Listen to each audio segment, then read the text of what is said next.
I think if you could leave people with just one practical takeaway about insulin, about their metabolic health, how they can improve their life, their health span in the long run, what would it be? Yeah. Yeah. So I would say the simplest strategy would just be change breakfast tomorrow. Overnight, fasting is incredibly therapeutic. Insulin will come down during a fasted state, and that sort of resensitizes the body to insulin.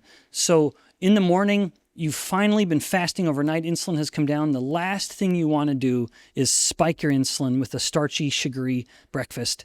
And of course, tragically, breakfast is almost just a dessert nowadays all over the world, where it is just like pure dessert. It's pure sugar and starch.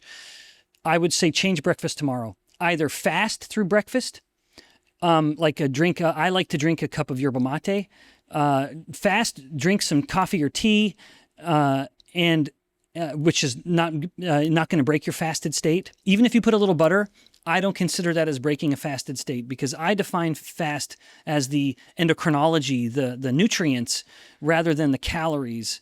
But that's a topic for another time. But or don't consume anything. But if you do, then if you do want to eat, then let it be the low glycemic load vegetables and berries, and then more protein and fat. So do whatever you can do to keep your insulin in check for as long as possible until, say, lunch.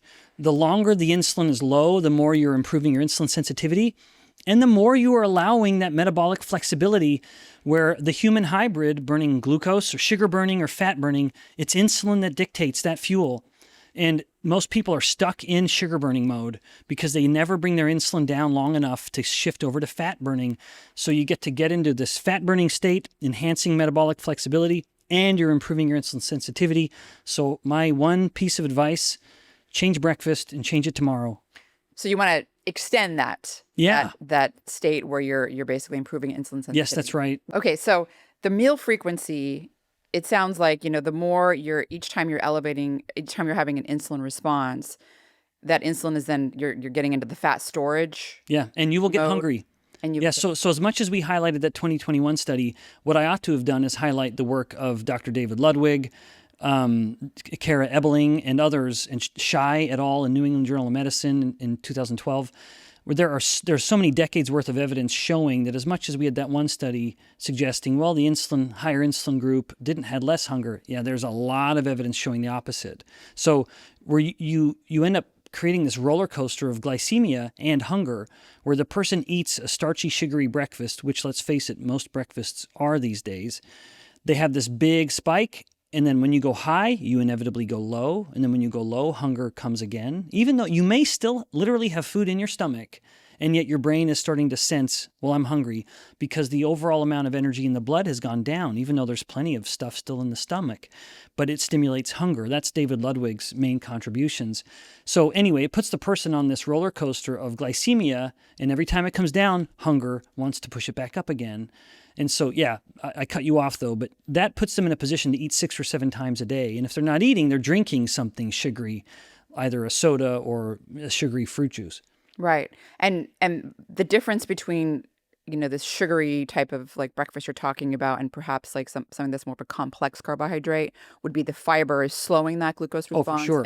and causing some satiety as well. So that would be something that you would contrast. Not to mention, perhaps even in that study in 2021, they probably were doing more complex carbohydrates and not. They were, yeah, and it was plant-based, and that's again another reason why I thought we need to be careful. I don't mean to sound overly critical of the study. I appreciate it, but at the same time, I think we need to elaborate on the limitations, which is most people aren't starting with a breakfast of a big leafy green salad. But there is a group that found that when you have a breakfast, and they looked at breakfast, and the name of the article was something like More Rapid Return of Hunger. It was something like Return to Hunger was in the title. And if the breakfast, isocaloric breakfast, so same number of calories, protein was clamped, and it just differed in the ratio of fats to carbs.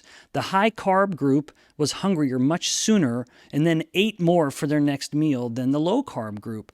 And so I would say, as much as we want to be sort of fair with whole plants, if that breakfast is a mix of whole plants with good proteins and fats, That's going to be a winning combination of satiety. And then have a nice lunch. And then my view, for me personally, I don't eat breakfast as much as I said I wouldn't elaborate on my own approach. I eat a big lunch. That's my main meal of the day because and then I find if I have a big filling lunch, it's easy for me to taper through dinner and then easy to not snack in the evening. But as much as I know, one of the great ironies of being a metabolic scientist and yet a fallible human with bad habits sometimes is that evening time is still my weakest time of the day. And my kids think that I'm the best dad in the world and I want them to be healthy and I don't really bring a lot of cereal into the home. I make breakfast for the kids every morning for the most part, and it's a mix of various meals that I make. And they think, wow, my dad just loves me so much. Yes, I do. I love you all, my little darling babies.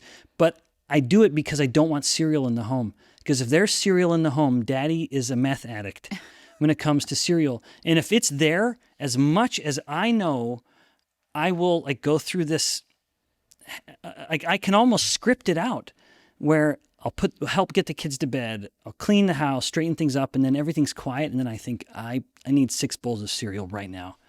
And so then I will eat myself sick. And like a true addict, I will tell myself, I'll just have 1 bowl. What's the problem with 1 bowl? And then yet there's this little shoulder angel telling me, oh, but you're not going to stop at 1 bowl. But then there's the addiction side of me saying, yeah, I am. I want this. I'm just going to have 1 bowl. I never. My wife can, though. My wife has this uncanny, alien-like ability to eat something like this, something sweet, like an ice cream or a cereal, and just have a little bit of it and be done. I can't do that. She is a moderator, and I am an addict when it comes to these kinds of things, which is one of the reasons why I don't love a lot of the most popular modern mantra when it comes to nutrition is moderation in all things. What if you can't moderate? Then it would be better not to even start. What if you eat dinner early? Is it as awesome way to do it too? Yeah.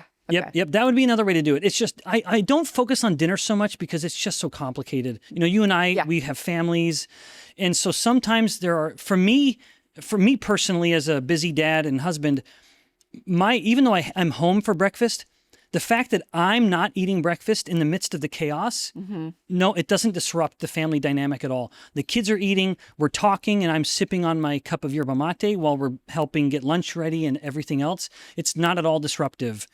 And then lunch, I'm at work, I have whatever lunch I'm going to have, and that'll be my biggest meal of the day.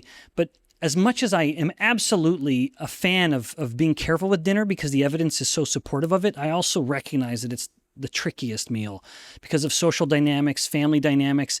But insofar as you can eat earlier, then just stop eating. The very best you can do, whether it's drinking some apple cider vinegar or having something bitter in your mouth to reduce the sweet cravings, because bitter tastings can reduce sweet cravings, I would say do it. Whatever tool, whatever leveraging you need in the evening to not crave or snack on junk, do it. Great. Yeah. I mean, I probably should have mentioned this earlier when we were talking about the late night snacking, but the fact that melatonin shuts down insulin production in the pancreatic beta cells is and hyperglycemia disrupts melatonin too. So even back to the glucose mechanism, another reason to not go to bed hyperglycemic is it disrupts the melatonin rhythm at the same time. Oh, interesting. So it's like a two-way thing here. It's an ugly little battle.